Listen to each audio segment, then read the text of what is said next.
माताएं बहनें कान खोलकर सुन लो, बात मत कहना किसी ने बताया नहीं।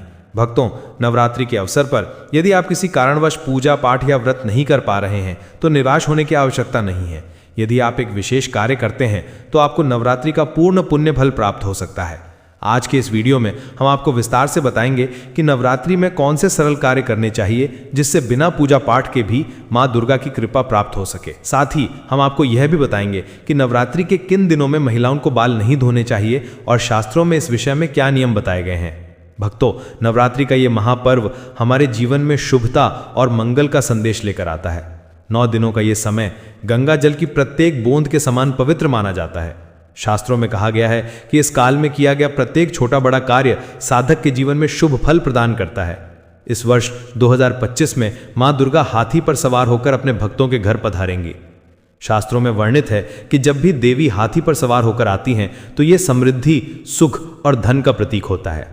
ऐसा समय हर घर में खुशियां लाता है और भक्तों की हर मनोकामना पूरी होती है। भक्तों, इस बार शारदा नवरात्रि 9 दिनों की होगी। ना एक दिन कम होगा और ना एक दिन ज्यादा।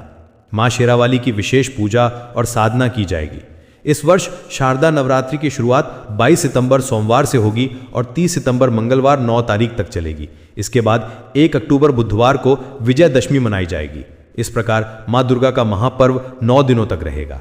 कलश स्थापना का शुभ मुहूर्त 22 सितंबर को सुबह 6:01 से 7:39 तक रहेगा। घट स्थापना की कुल अवधि 1 घंटा 18 मिनट की होगी। वहीं अभिजीत मुहूर्त सुबह 11:45 से 12:33 तक रहेगा।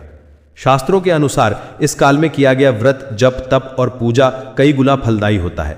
मां दुर्गा ने स्वयं कहा है कि यदि कोई महिला भक्त नियमित रूप से व्रत रखती है और पूरी श्रद्धा से साधारण कार्य करती है तो उसके जीवन से सभी प्रकार के कष्ट दूर हो जाते हैं और उसका घर हमेशा खुशियों से भरा रहता है।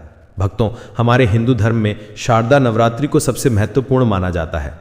वर्ष में 4 नवरात्रि आती हैं, लेकिन शारदा नवरात्रि को सबसे अधिक फलदायी माना जाता है क्योंकि इस समय देवी प्रसन्न मुद्रा में होती हैं और अपने भक्तों पर अपनी कृपा बरसाती हैं।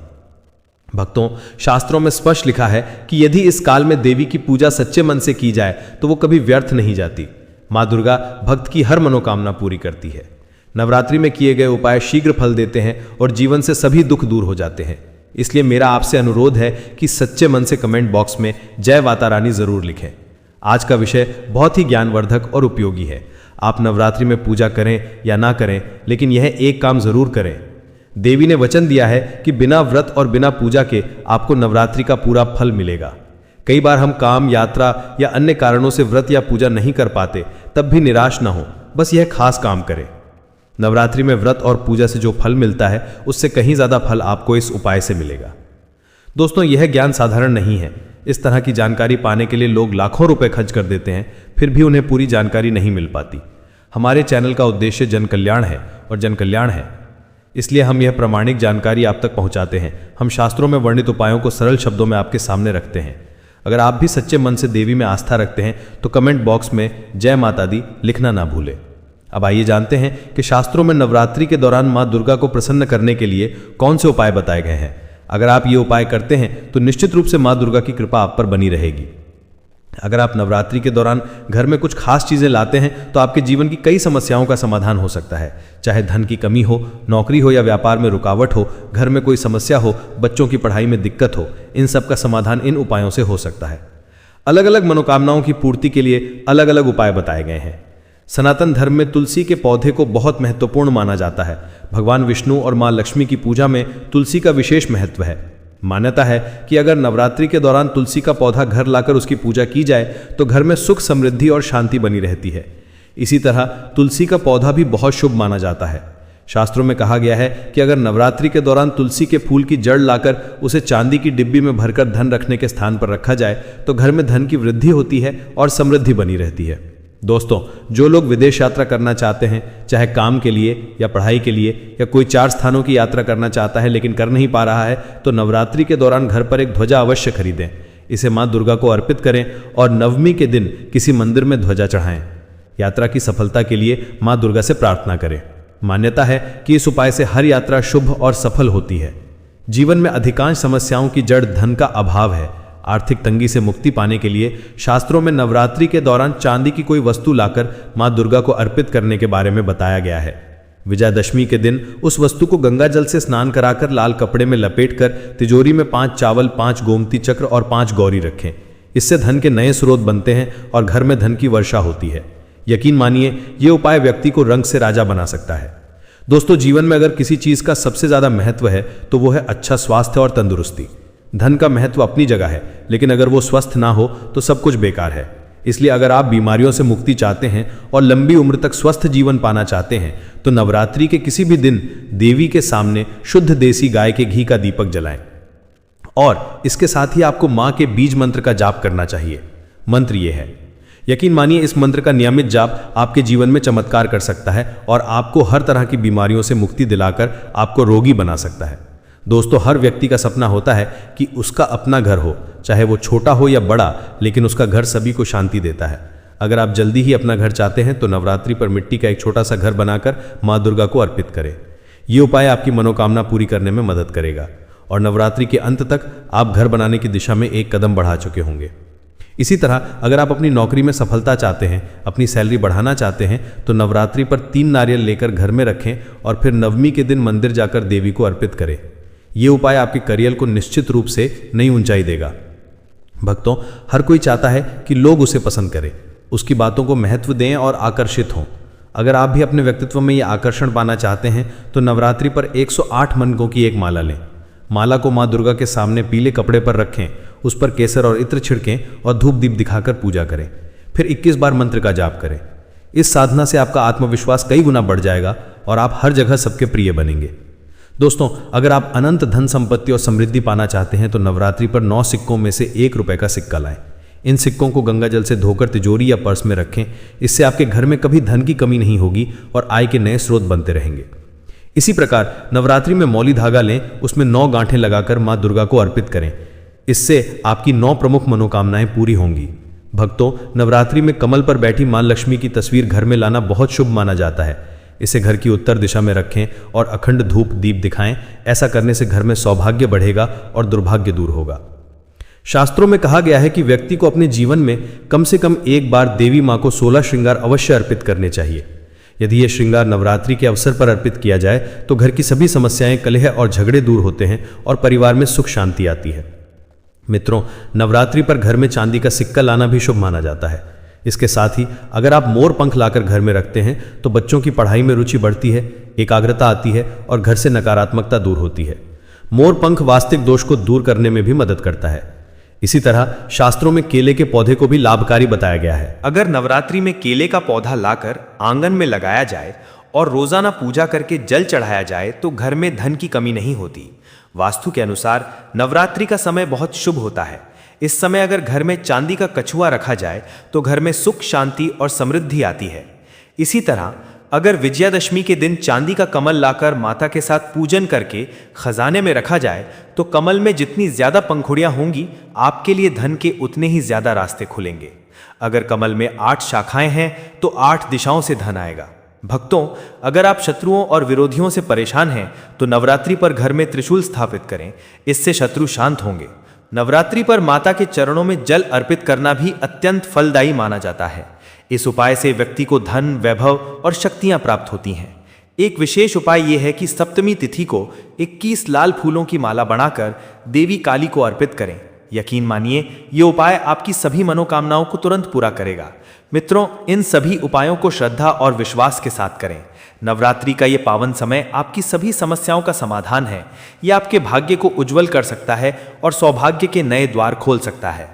अब आगे बढ़ते हैं और नवरात्रि व्रत के नियमों को जानते हैं।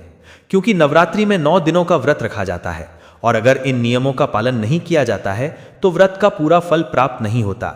भक्तों, आपको सुबह जल्दी उठना चाहिए। हो सके तो ब्रह्म मुहूर्त में उठें। ब्रह्म मुहूर्त सूर्योदय से लगभग 1.5 घंटा पहले का होता है। मान्यता है कि इस समय देवी देवताओं की ऊर्जा पृथ्वी पर सक्रिय रहती है। इस समय देवी मां का ध्यान करने से आपकी साधना सफल होती है और आपकी मनोकामनाएं शीघ्र पूरी होती हैं। उदाहरण के लिए, यदि सूर्य 6 बजे उदय होता है तो 4:30 बजे का समय ब्रह्म मुहूर्त कहलाता है। इस समय सबसे पहले देवी मां की पूजा करें, अपनी मनोकामनाएं उनके समक्ष रखें और पूजा का संकल्प लें। इसके बाद स्नान करके मां दुर्गा का अनुष्ठान करें। मित्रों, यदि आप ब्रह्म मुहूर्त में नहीं उठ पाते हैं तो कम से कम सूर्य उदय से पहले उठ जाएं। उठने के बाद शुद्ध जल से स्नान करें, फिर स्वच्छ वस्त्र धारण करें और देवी माँ की पूजा करें। शास्त्रों में कहा गया है कि नवरात्रि के 9 दिनों में नए वस्त्र धारण करने चाहिए, लेकिन यदि संभव ना हो तो कम से कम वस्त्र पूरी तरह से स्वच्छ और धुले हुए होने चाहिए। ध्यान रखें कि नीले और काले रंग के कपड़े पहनना वर्जित माना गया है। बहुत गहरे रंगों से भी बचें, क्योंकि देवी माँ की पूजा सात्विक पूजा होती है, इसलिए वस्त्रों के चयन में सादगी और पवित्रता का होना बहुत जरूरी है। दोस्तों, नवरात्रि के पहले दिन कलश स्थापना का विशेष महत्व होता है। अगर आप भी अपने घर में कलश स्थापना करने जा रहे हैं तो ध्यान दें कि सबसे पहले स्थापना स्थल को साफ पानी से धोकर पवित्र कर लें। इसके बाद वहां एक कलश रखें, उस पर लाल वस्त्र बिछाएं और उस पर माँ दुर्गा की प्रतिमा या माँ का चित्र स्थापित करें। फिर फूल चढ़ाएं और उनकी पूजा करें। अगर आप एक गर्मा गर्म दीपक जला सकें तो बहुत अच्छा है, लेकिन अगर ऐसा संभव ना हो तो सुबह और शाम की पूजा के समय दीपक जरूर जलाएं और ध्यान रखें कि पूजा के दौरान दीपक बुझना नहीं चाहिए। इसी तरह पूजा के बाद कपूर से आरती करें और कपूर का धुआं पूरे घर में फैलाएं। इससे घर की सारी नकारात्मकता दूर होती है और सकारात्मक ऊर्जा मिलती है। भक्तों, पूजा करते समय यह भी जरूरी है कि अगर किसी से कोई भूल हो जाए तो माँ से क्षमा जरूर मांगें। अगर अनजाने में भी व्रत या पूजा में कोई भूल हो जाए तो क्षमा मांगना ही सबसे बड़ा उपाय है। एक और जरूरी बात यह है कि नवरात्रि के दौरान घर में किसी भी तरह का झगड़ा, बहस या आलोचना नहीं होनी चाहिए, क्योंकि दूसरों की बुराई करना घर में नकारात्मकता का सबसे बड़ा कारण है। जब घर में कोई व्रत कर रहा हो, कोई पूजा कर रहा हो, तो सभी को एकजुट होकर सामंजस्य बिठाना चाहिए। दोस्तों, नवरात्रि के दौरान दिन में सोना वर्जित माना जाता है। गुरुजन बताते हैं कि अगर आप दिन में सोएंगे तो व्रत भंग हो जाएगा और आपको पूरा फल नहीं मिलेगा। इसलिए दिन में सोने से बचें और समय का सदुपयोग माँ की भक्ति में करें। दिन में आपको दुर्गा के मंत्रों का जाप करना चाहिए, उनका ध्यान करना चाहिए, माँ के भजन सुनने चाहिए या पूजा में समय बिताना चाहिए। आप जितनी ज़्यादा माँ की पूजा करेंगे उतनी ही जल्दी उनकी कृपा आपके जीवन में आएगी और आपकी मनोकामनाएं पूरी होंगी। भक्तों, नवरात्रि के 9 दिनों में रात्रि जागरण का भी विशेष महत्व है। कहा गया है कि अगर आप माँ की कृपा शीघ्र प्राप्त करना चाहते हैं तो रात्रि में जागरण करें और मंत्रों का जाप करें। रात्रि 10 बजे उठकर पूजा अर्चना करने से साधना सिद्ध होती है और माँ दुर्गा प्रसन्न होती हैं। अगर आप विशेष रूप से अपनी कोई मनोकामना शीघ्र पूरी करना चाहते हैं तो उसके लिए सबसे अच्छा समय रात्रि 7 बजे से 11 बजे तक का है। इस समय की गई पूजा शीघ्र फलदायी होती है और आपकी मनोकामना शीघ्र पूरी होती है। अब प्रश्न उठता है कि नवरात्रि में क्या बाल धोने चाहिए? क्या साबुन और शैम्पू का उपयोग करना चाहिए? तो मित्रों, नवरात्रि में कई भक्त विभिन्न चीज़ों का त्याग कर देते हैं। कोई पूरे समय नंगे पैर रहता है, कोई प्याज, लहसुन, मांस वगैरह का त्याग कर देता है, तो कोई साबुन, शैम्पू और तेल का इस्तेमाल भी बंद कर देता है। लेकिन ज़रूरी नहीं कि आप भी ऐसा ही करें। आप चाहें तो नवरात्रि में साबुन, शैम्पू, तेल आदि का इस्तेमाल कर सकते हैं। भक्तों, ध्यान रखने वाली बात यह है कि इन चीज़ों में किसी भी तरह का अंडा नहीं होना चाहिए। साबुन, शैम्पू का इस्तेमाल हर हाल में करें। तेल में सरसों का तेल छोड़ दें और नारियल या बादाम के तेल का इस्तेमाल करें। अगर कोई कहता है कि नवरात्रि में साबुन और शैम्पू का इस्तेमाल बिल्कुल नहीं करना चाहिए तो ये पूरी तरह सही नहीं है। आप बेफिक्र होकर इनका इस्तेमाल कर सकते हैं। एक और सवाल अक्सर पूछा जाता है कि क्या नवरात्रि के सभी दिनों में नहाना चाहिए? तो इसका जवाब है हाँ, आप नवरात्रि में नहा सकते हैं। इसमें कोई दिक्कत नहीं है। सिर्फ एक ही नियम है कि गुरुवार को नहाना नहीं चाहिए। आप बाकी सभी दिनों में नहा सकते हैं।